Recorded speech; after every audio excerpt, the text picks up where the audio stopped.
Bonjour à tous et bienvenue sur ma chaîne Ma vie en Thaïlande du Sud. Alors comme je vous disais, j'ai eu plein de choses à vous dire, plein d'épisodes à faire.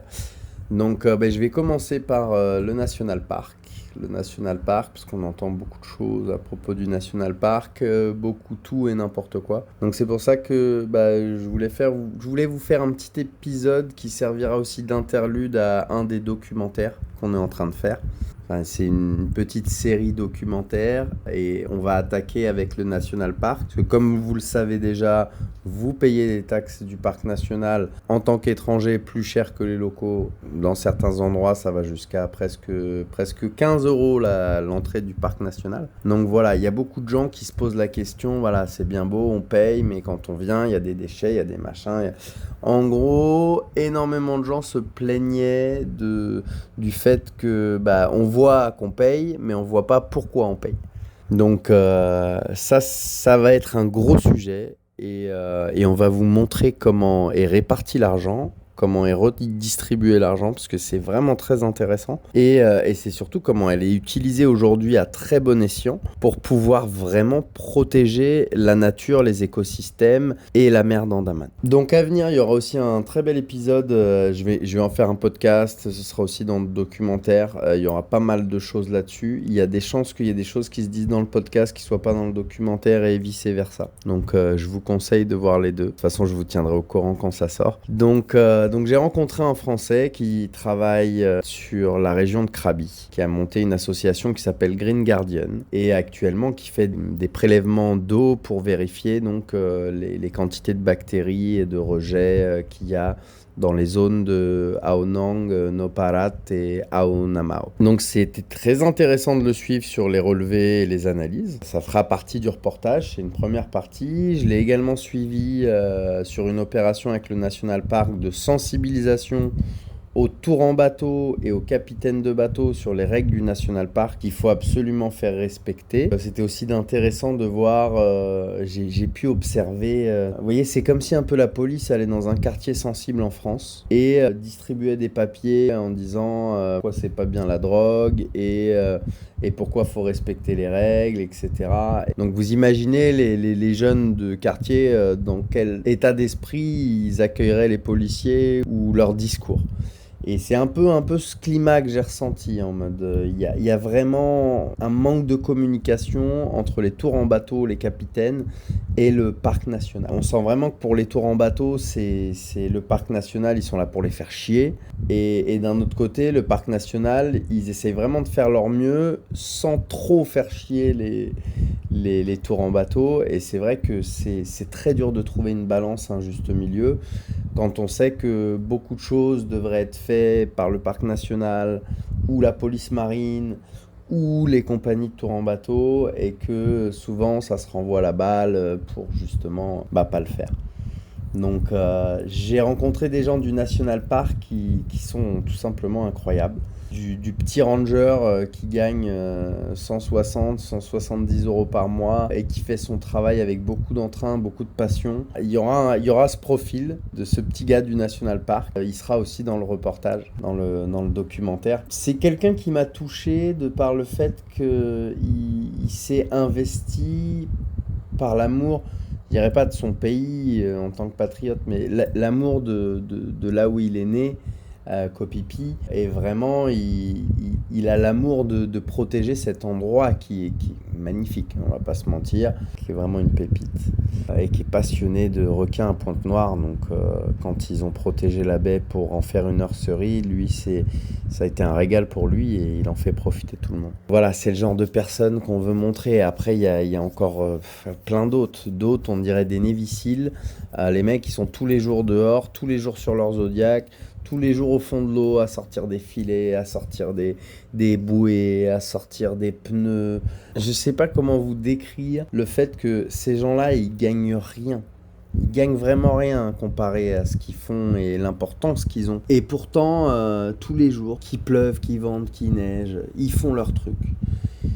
Il y a un petit gars à Phuket qui s'appelle Tirasak. Il est passionné de dugong, il essaye de faire tout ce qu'il peut pour protéger les dugongs. Malheureusement, il n'est pas dans une zone du National Park, donc c'est vraiment très très compliqué pour lui.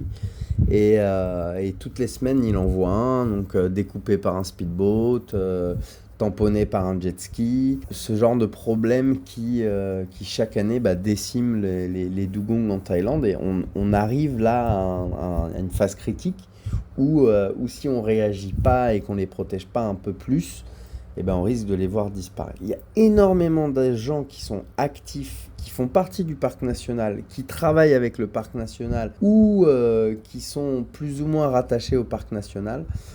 Et ça, c'est ce qu'on va vous montrer dans cette docu-série sur le parc national. C'est tout ce que vous ne verrez jamais.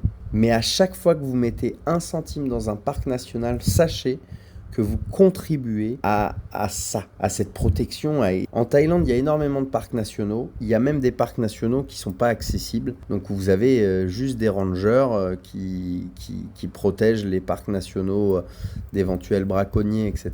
Mais ils ne sont pas accessibles, c'est interdit au public. Ces parcs nationaux, ils ont été faits pour préserver comme la panthère noire, mais pour eux, c'est pas une panthère noire, c'est bien un tigre noir. C'est une espèce très rare qui était malheureusement disparu, puisque le dernier en date, on pensait avoir... il s'est fait abattre par un riche Thaïlandais qui, pour son plaisir personnel, a fait un safari pour aller tuer le dernier tigre noir. Et il y a un petit ranger du National Park qui a tout donné. Sa vie, sa réputation. Il a tout donné pour faire condamner cet homme. Et c'est aussi ça qu'on va vous montrer. C'est-à-dire que quand on entend National Park, beaucoup de gens y pensent aux taxes et ils voient que le côté négatif en s'imaginant la corruption et ce que peuvent faire les gens avec cette quantité faramineuse d'argent qui arrive dans des national parks comme à Maya Bay et à Koh Phi Phi. Quand vous avez 20 000 personnes qui viennent visiter l'endroit la journée et qu'elles payent 400 bahts par personne, donc le calcul, il est vite fait. En gros, c'est 10 euros. Voilà. En gros, ils font 200 000 euros en une journée en haute saison. Donc oui, il y a des gens qui diront, attends, 200 000 euros, c'est une fortune, tu ramènes ça à l'année, c'est incroyable. Oui, Maya Bay est un des national parks les plus rentables de Thaïlande. Maintenant, comme je vous disais, il y a des national parks qui ne sont pas accessibles. Ces national parks, il faut les protéger.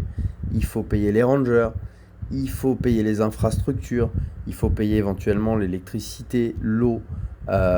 S'ils respectent le projet du roi, donc la réintégration de certains animaux, réintégrer un animal qui a été élevé en zoo, le réintégrer dans un espace naturel, c'est quand même très compliqué. Ça demande énormément de temps, ça demande des professionnels, des spécialistes. Vous imaginez pas le temps et l'argent que ça demande pour faire des choses hyper simples. Par exemple, depuis l'année dernière, on a le retour des tortues. Donc, les tortuludes sont revenus en Thaïlande. Ça peut déplaire aux gens, aux sceptiques, etc. Oui, les tortuludes sont de retour. L'année dernière, ils ont réussi à protéger un nid qui a éclos, qui a donné des tortillons magnifiques. Ces tortillons sont partis dans la mer. Et cette année, apparemment, beaucoup plus de tortuludes sont revenus. C'est plus, je crois qu'ils parlaient d'une dizaine de nids, quelque chose comme ça. Donc, ils ont fermé l'île en question pour pouvoir protéger les nids. Ils ont bien sûr protégé la plage pour que personne ne marche près des nids, pour éviter de tasser, éviter de plein de choses. Donc ces endroits, ils sont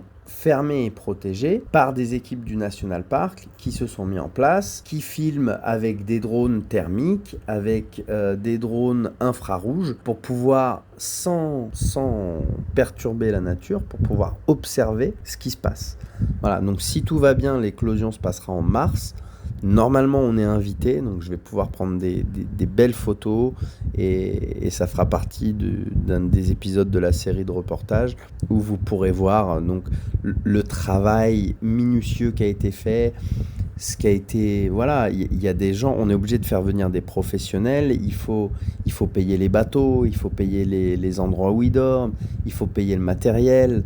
Tout ça, ça coûte de l'argent, tout ça, c'est des budgets énormes. Et donc, c'est à ça que servent les taxes du parc national. Donc voilà, une grosse partie du documentaire, ce sera ce que vous ne pouvez pas voir et comment l'argent est utilisé à bon escient. On va pas se mentir, c'est comme les impôts. Dans les impôts, une partie de l'argent est utilisée à bon escient, une partie peut-être pas, une partie est détournée. Voilà. Je suis pas dans le cash investigation à dénoncer de la corruption qui pour moi est partout dans le monde. Pas besoin d'aller bien loin pour en trouver. Mais plus monter justement ce côté positif, ces héros silencieux à qui on ne donne jamais la parole. Et ces vrais gens, des vrais gens. Pas des gens qu'on a formatés à expliquer une histoire ou quoi. Non, c'est parfois des histoires déchirantes. Des histoires qui commencent avec le tsunami en 2004 et la mort de toute une famille. C'est très prenant. Voilà, donc c'est pour ça aussi qu'on va faire cette série documentaire. C'est pour vous montrer ces héros silencieux qui ont des vies très intéressantes et surtout très inspirantes.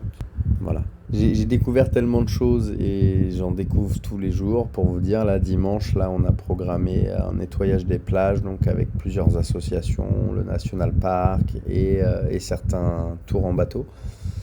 Donc, les choses avancent petit à petit. Je sais que pour beaucoup de personnes, ça avance pas assez vite parce que tant qu'il y aura un bouchon en plastique sur une plage, ils seront pas contents. Je vous rappelle juste une chose, quand vous arrivez dans un endroit, si vous ramassez les déchets à votre arrivée, vous pouvez profiter d'un endroit propre. Pendant toute la durée de votre sortie, vous pouvez en profiter. Et nous, c'est ce qu'on apprend aux élèves à chaque fois qu'on va quelque part, que ce soit à la rivière, à la plage, à la montagne.